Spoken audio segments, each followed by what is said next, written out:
नेमकं कोणाला शिवाय देताय तुम्ही, काय चाललंय, आणि नेमकं नीट समजून तरी विषय घ्या तुम्ही. का मराठा समाजाने तुमचा आदर केला, तुमचा मान सन्मान केला, हो कशाला पुराच्या वाटत जायचं म्हणून सगळी मराठीचे आमदार बिचारी गप बसतात, सगळे मंत्री माजी मंत्री गप बसतात, तुमच्या शिव्या खात्यात आय माय काढता. मला तर म्हणता संडासला बसला मुताला गेला, ही भाषा आहे का तुमची?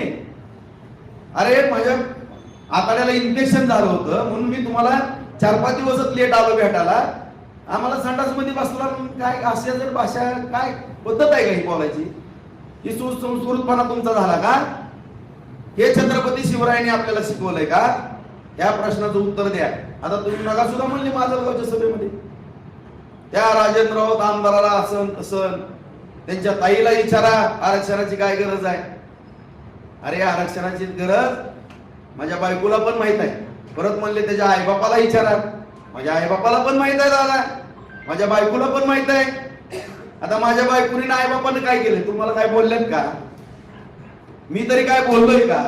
आता बार्शी तालुक्यातले मराठ्याची पोरं जर तुम्हाला प्रश्न विचारत असतात आणि तुमच्या जर नाकाला झुमला असेल मायाबद्दल आणि माझ्या कुटुंबापर्यंत जर तुम्ही जात असाल आणि तुम्ही म्हणता त्या माजलगावच्या सभेमध्ये हे त्या राजेंद्र राऊताच्या दारात जागा आहे का सभा घ्यायला? दादा मी पण छत्रपतीचा मावळा आहे, माझ्या पण घराण्यानं या हिंदवी स्वराज्यासाठी छत्रपती शिवाजी महाराजांच्या घराण्यासाठी गादीसाठी रक्त सांडलेलं माझं घराणं आहे. इतिहास बघा, मी पण या तालुक्यामध्ये मराठा समाजासाठी रक्त सांडलंय, जेलमध्ये गेलोय ते पण बघा. आणि तुम्हाला एवढी खुमखुमी जर असाल तर राजा राऊताच्या दारात सभा घ्यायची. तुम्ही जर मराठा समाजासाठी प्रामाणिक उद्देशानं कुणाला मॅनेज न होता किंवा एकाला टार्गेट करून, एकाला म्हणजे ती फडणवीसांचं मी म्हणत नाही, महायुती सरकारचं म्हणतो, शिंदे साहेब मुख्यमंत्री आहेत मराठ्याचे आहेत, फडणवीस साहेब ब्राह्मणाचे असतील असू द्या, अजितदादा पण मराठ्याचे आहेत. महायुतीच्या सरकारला पाडून महाविकास आघाडीचं सरकार आणायचं हे जर तुमच्या मनामध्ये असेल, हे जर पाप असेल, आणि जर तुम्ही खऱ्या अर्थाने मराठा समाजाच्या गरजवंत पोरांसाठी लढत असाल इमानदारीनं, ह्या प्रश्नाची जर उत्तर या महाविकास आघाडीला तुम्ही एक झुकत माप दिले लोकसभेला, त्यांच्याकडनं लिहून घ्या. मला सांगा राजेभाऊ राऊत, मी लिहून आणतो. हे देवेंद्र फडणवीस आणि आणखीन कोण, एकनाथ शिंदे कशी लिहून देत नाहीत मी बघतो, अजितदादा कशी लिहून देत नाहीत ती माझी जबाबदारी.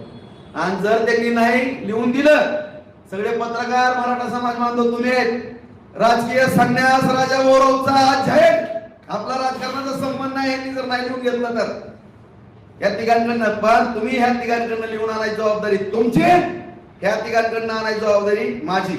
आणि जर ह्या तिघांनी नाही लिहून दिलं तर राऊत घरानं राजकारणापासून अनेक फक्त छत्रपती शिवराय प्रतिष्ठान काढो आणि या मराठा समाजाची प्रामाणिकपणानं भले 10-20 एकर जमीन राहिली तरी चालेल, अख्खी इस्टेट गेली तर आम्ही मराठा समाजाची या ठिकाणी सेवा करू, त्यांचं पाय धुवून पाणी पिऊ आणि सगळ्या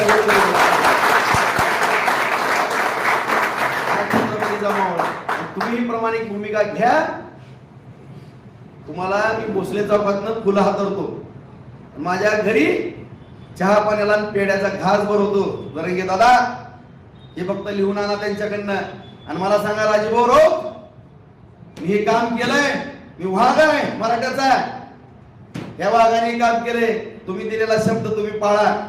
तुमचा हातात कागद घेतो लगेच एकनाथ शिंदे साहेब फडणवीस साहेब नाजीदादांकडे जातो, त्यांना सह्या मागतो.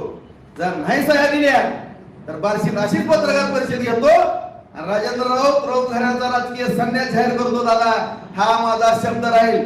पण जर ह्या मराठ्याच्या छाव्याला छत्रपतीच्या मावळ्याला डावचाचा प्रयत्न केला तर हे मराठ्यांसाठी आणि हिंदवी स्वराज्यासाठी रक्त सांडणारं घराणं आहे.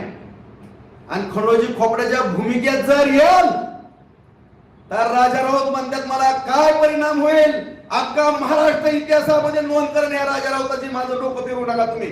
एवढेच हात जोडून विनंती करतो आणि तमाम महाराष्ट्रातल्या मराठा समाजाला नम्रपणे छत्रपतींच्या चरणी नतमस्तक होऊन बांधवांना मी सांगतो, मी जर ज्या दिवशी मराठ्यांबरोबर गद्दारी कराल त्या दिवशी पांडे चौकामध्ये फाशी घेईल अशा पद्धतीने जाहीर अभिवचन देतो. आणि जरंगे दादा पुन्हा एकदा सांगतो, फक्त प्रामाणिक मराठा म्हणून माझ्या दारात द्यायचं, आणखीन पण पेढा भरवेल. खंडोजी खोपड्याचा जर रोल केला तर मोठी शिक्षा सुद्धा भोगावं लागेल. ही राजा भाऊरावचं चॅलेंज आहे. कोण मराठाचा माणूस बोलत नव्हता, पण आज ही पट्ट्या राजा राऊत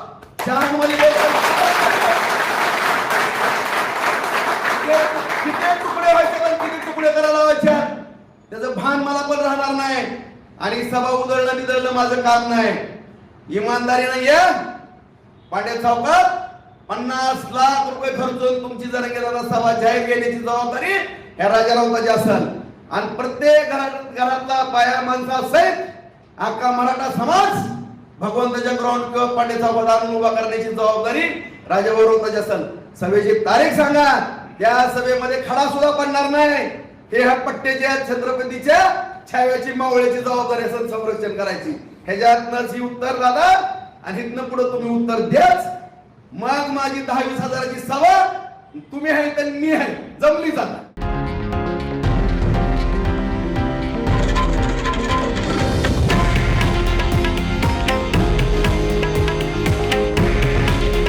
हे आहे देशातील नंबर 1 न्यूज नेटवर्क आणि आपण पाहत आहात TV9 मराठी. काळजी तुमची, हित महाराष्ट्राचं.